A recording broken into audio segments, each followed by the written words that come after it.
নমস্কার বন্ধুরা, আশা করি আপনারা সবাই অনেক অনেক ভালো আছেন। আর আজকে আপনাদের সামনে নিয়ে আসছি অপ্পোর তরফ থেকে Oppo A1 Pro এই ফোনটি নতুন বাংলাদেশ বা ইন্ডিয়ান মার্কেটে লিক হয়েছে যে Oppo A1 Pro এই ফোনটি লঞ্চ হবে। তো চলুন দেখে নেওয়া যাক এই ফোনটাতে কী কী থাকছে এবং কত টাকা প্রাইস সেগমেন্টে বাংলাদেশ এবং ইন্ডিয়াতে লঞ্চ হতে পারে এবং কী কী থাকছে ফুল স্পেসিফিকেশন। এই ফোনটা কি আপনার জন্য নেওয়া ঠিক হবে, আর এই ফোনটার প্রাইস কত হবে এবং বাংলাদেশ বা ইন্ডিয়ান মার্কেটে কবে লঞ্চ হবে, এই সকল সম্পর্কে ধারণা দেবো আমি অনুপম। আর আপনারা দেখছেন ABTechnews, তাহলে অবশ্যই ভিডিওটাতে একটা লাইক দেবেন এবং চ্যানেলটাকে সাবস্ক্রাইব করবেন, কারণ নতুন চ্যানেল সবাই সাপোর্ট ছাড়া আমি কোনোদিনও চ্যানেলটা এগিয়ে নিয়ে যেতে পারবো না। তো বন্ধুরা অবশ্যই সাবস্ক্রাইব করে ভিডিওটা দেখা শুরু করি। তো চলুন দেখে নেওয়া যাক যে Oppo A1 Pro এই ফোনটাতে কী থাকছে। চলুন দেখে নেওয়া যাক এর বডি ফ্রেম রেট হিসেবে কী থাকছে। 7.7 মিলিমিটারের থিকনেস রয়েছে, এছাড়া 171 গ্রাম ওজন রয়েছে এবং এখানে রয়েছে ডুয়েল সিম কার্ড স্লট। এছাড়াও রয়েছে আপনার এর কালার হিসাবে আপনার ব্ল্যাক, ব্লু আর গ্রিন। তো চলুন দেখে নেওয়া যাক এর ডিসপ্লে হিসেবে কী থাকছে।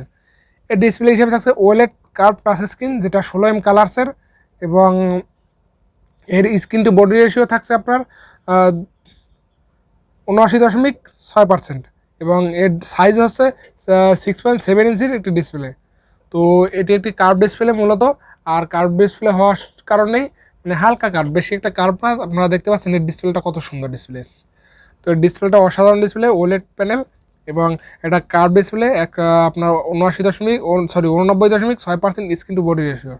এছাড়া এর রেজুলেশন হিসাবে থাকছে 1080x2412 পিক্সেল এবং 20:9 অ্যাসপেক্ট রেশিওর 494 PPI ডেন্সিটি ডিসপ্লে এবং এর প্রোটেকশন থাকছে AG/DT Star 2 গ্লাসের সাপোর্টেড ডিসপ্লেতে। এছাড়া এর ডিসপ্লে ফিচার হিসাবে থাকছে 120 Hz refresh rate, 500 nits type brightness এবং 800 নিটস HBM ব্রাইটনেস, এছাড়াও 950 নিটস পিক ব্রাইটনেস।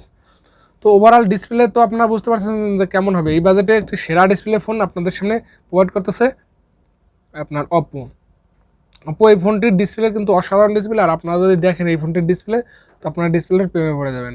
মানে জাস্ট অসাধারণ একটি ডিসপ্লে দিয়ে এই ফোনটা আসতে চলছে। তো চলুন দেখে না যাক এর পারফরমেন্সে কী থাকছে। এর পারফরমেন্সে থাকছে Android 13 এবং ColorOS 13। আর এই Android 13-এ থাকছে আপনার অনেক ধরনের ফিচার এবং ColorOS 13-এ রয়েছে আপনাদের জন্য কাস্টম UI, যেখানে কোনো ধরনের বাগ বা কিছুর ইউআই পাবেন না, মানে ল্যাগিংয়ের ইস্যু পাবেন না। তো একটি ভালো মানের ইউআই দিয়ে আসতে চলছে Oppo A1 Pro এই ফোনটি এবং এর চিপসেট হিসেবে থাকছে আপনার Qualcomm Snapdragon-এর 695 একটি 5G চিপসেট, যেটা 6 nanometer আর্কিটেকচারে বিল্ড করা।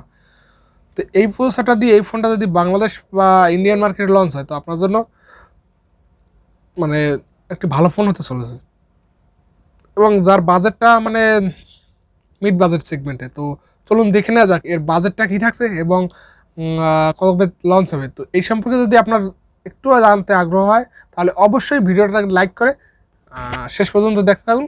আমি আপনাদের প্রাইসটা বলে দিচ্ছি। আর এর জিপিইউ হিসাবে থাকছে Adreno 619।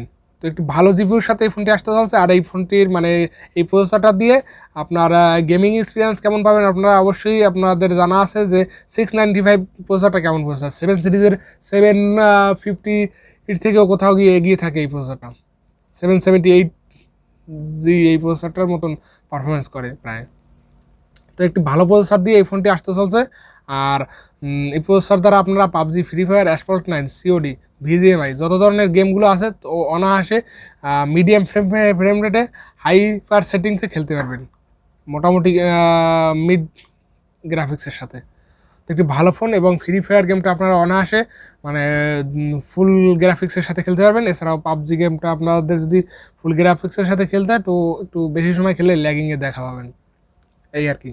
তো ওভারঅল কিন্তু গেমিং এক্সপিরিয়েন্স যদি আপনারা নিতে চান ওভারঅল একটি ভালো ফোন থেকে, তো মোটামুটি আপনারা গেমিং এক্সপিরিয়েন্স নিতে পারবেন। তো অবশ্যই ভিডিওটা স্ক্রিনে চালিয়ে দেওয়া আছে, আপনারা দেখতে পাচ্ছেন যে এই ফোনটা কেমন হবে, এর ডিসপ্লে কেমন এবং ওভারঅল লুকিংটা কেমন আপনারা দেখে নিতে পারেন এখান থেকে।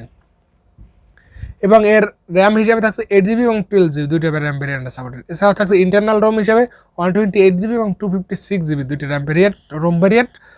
এছাড়াও থাকছে আপনার UFS 2.2 এর স্টোরেজ টাইপ।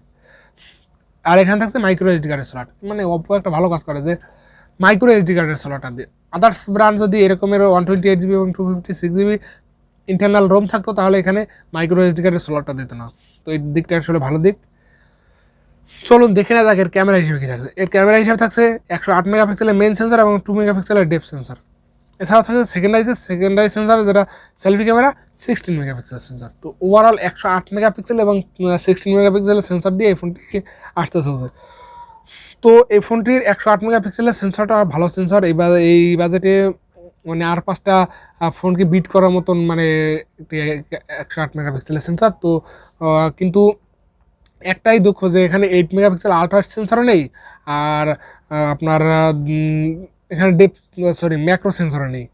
তো এই দুইটা সেন্সার আপনারা মিস করতেছেন। অন্তত আলট্রাওয়াইড সেন্সারটা দিত, এই 2 মেগাপিক্সেলের ডেপথ সেন্সারটা না দিয়ে আলট্রাওয়াইড সেন্সার দিলে আসলে আমরা বেশি খুশি হতাম। তো এর ক্যামেরা মোটামুটি মানে ভালো মানের, আপনাদের আমি বুঝাইতে পারছি যে এর ক্যামেরার কোয়ালিটি কেমন হতে চলছে। এছাড়া সেলফি ক্যামেরা হিসেবে থাকছে মানে যে 16 মেগাপিক্সেল সেন্সার, যেটাও ভালো মানের কাজ, মানে ছবি ক্যাপচার করে আপনাদের মানে সন্তুষ্ট রাখবে, যেটা সোশ্যাল মিডিয়ায় আপলোড করার মতন রেডি ফটো দিয়ে থাকে অপো। আর এর ক্যামেরাতে সর্বোচ্চ থাকছে 1080 fps পর্যন্ত ভিডিও রেকর্ডিংয়ের সাপোর্টেড। ফ্রন্ট এবং ব্যাক ক্যামেরা থাকছে আপনার 4K ভিডিও রেকর্ডিংয়ের সাপোর্টেড। এছাড়া এর সাউন্ড হিসেবে থাকছে ডুয়েল স্টোরেজ স্পিকার এবং থাকছে না 3mg জ্যাকেট সাপোর্টেড। তো এটা একটি ডাউনগ্রেড পয়েন্ট যে এখানে 3mg জ্যাকেট সাপোর্ট থাকছে না। তো আপনারা দেখতে পাচ্ছেন এর ক্যামেরার কোয়ালিটি, এর পিকচারগুলো কেমন দিচ্ছে এই ফোনটার। তো চলুন দেখে নেওয়া যাক কানেক্টিভিটি হিসাবে কী থাকছে। এর কানেক্টিভিটি থাকছে ওয়াইফাই 6 সাপোর্টেড এবং ডুয়েল ব্যান্ডের হটস্পটের সাপোর্টেড। এছাড়াও Bluetooth 5.1, GPS, NFC, infinity radio support থাকছে না। এছাড়াও USB type C port, OTG supported, আর ইন্টারনাল পোর্ট থাকছে না এখানে। আর এর ফিচার হিসাবে থাকছে ফিঙ্গারপ্রিন্ট সেন্সার, যেটা under display optical fingerprint sensor, যেটা একদম ফাস্ট এবং অ্যাকুরেট এবং ফ্যাশন লাগে সব ফ্যাসিলিটি থাকছে। তো ওভারঅল এখানে ভালো দিক থাকছে। তো মানে কানেক্টিভিটিটা ভালো বলা যায়। এছাড়াও আপনার এর ব্যাটারি হিসেবে থাকছে লিথিয়াম পলিমার নন রিমুভেবল একটি 4800 mAh ব্যাটারি, আর যার সাথে থাকছে 67 ওয়াটের একটি ফাস্ট চার্জার। এবং এই চার্জারটা দিয়ে 30 মিনিট যদি এই ফোনটাকে চার্জ করা হয় তাহলে 80% চার্জ ক্যাপচার করবে। তো প্রায় 45 মিনিটের আশেপাশে এই ফোনটা ফুল চার্জ হয়ে যাবে। আর এখানে থাকছে রিভার্স চার্জিংয়ের সাপোর্টেড। তো ওভারঅল মানে একটি ভালো প্যাকেজ আপনাদের জন্য হতে পারে বাজেট সেগমেন্টে। আর এর প্রাইসটা আমি আপনাদের ধারণা দিচ্ছি যে এর প্রাইসটা কত হতে পারে। তো এই ফোনটা আপনার ডিসেম্বরের শেষের দিকে এই ফোনটা বাংলাদেশ এবং ইন্ডিয়ান মার্কেটে লঞ্চ হবে। আর যার প্রাইস থাকছে 128GB ভেরিয়েন্টের প্রায় 28,000 টাকার মতন, যেটা কোম্পানি ক্লেম করতেছে। আর আমার ধারণা এই ফোনটার প্রাইস হবে 30-32 হাজার টাকার মতন এই ফোনটার প্রাইস হবে। তো এই ফোনটা যদি আপনার 25,000 টাকার নিচে এই ফোনটা যদি বাংলাদেশ মার্কেটে লঞ্চ হয় তো আপনার জন্য সেরা প্যাকেজ হতে পারে। আপনার জন্য এক কথায় মানে এই ফোনটাই পারচেস করতে পারেন 25,000 টাকার নিচে। এছাড়াও আপনার যদি 30,000 টাকার নিচে এই ফোনটা লঞ্চ হয় তো কিছুদিন পরে মানে কমিশন দিয়ে মানে 28-25 পেয়ে যাবেন। তো 2828 এবং 12/256GB যদি আপনার 30,000 টাকা বাজেট সেগমেন্টে লঞ্চ হয় তো আপনার জন্য সেরা ডিল হতে পারে। তো অবশ্যই মানে যদি কম বাজেটে লঞ্চ হয় তো আপনার জন্য সেরা হতে পারে। কিন্তু এখানে ক্যামেরা কোয়ালিটিতে একটু জড়গড়ো আছে, যেটা আপনার 8 মেগাপিক্সেলের সেন্সর নেই, মানে অনেকটা দিক খারাপ আছে। কিন্তু এছাড়া এর লুকিংটা দেখেন, লুকিংটা অসাধারণ লুকিং। আর এই অসাধারণ লুকিং দিয়ে এই ফোনটা বাংলাদেশ মার্কেটে আসতে চলছে, যেটা ডিসেম্বরের শেষের দিকে। তো এই ইনফরমেশন কেমন লাগলো অবশ্যই কমেন্ট করে জানাবেন। আর ভিডিওতে যদি কোথাও কোনো ভুল ত্রুটি হয় অবশ্যই ক্ষমা সুন্দর দৃষ্টিতে দেখবেন। এছাড়াও নেক্সটের সকল ভিডিও দেখার জন্য অবশ্যই সাবস্ক্রাইব করে রাখবেন এবং দেখা হচ্ছে নেক্সট ভিডিওতে। সবাই ভালো থাকবেন, সুস্থ থাকবেন।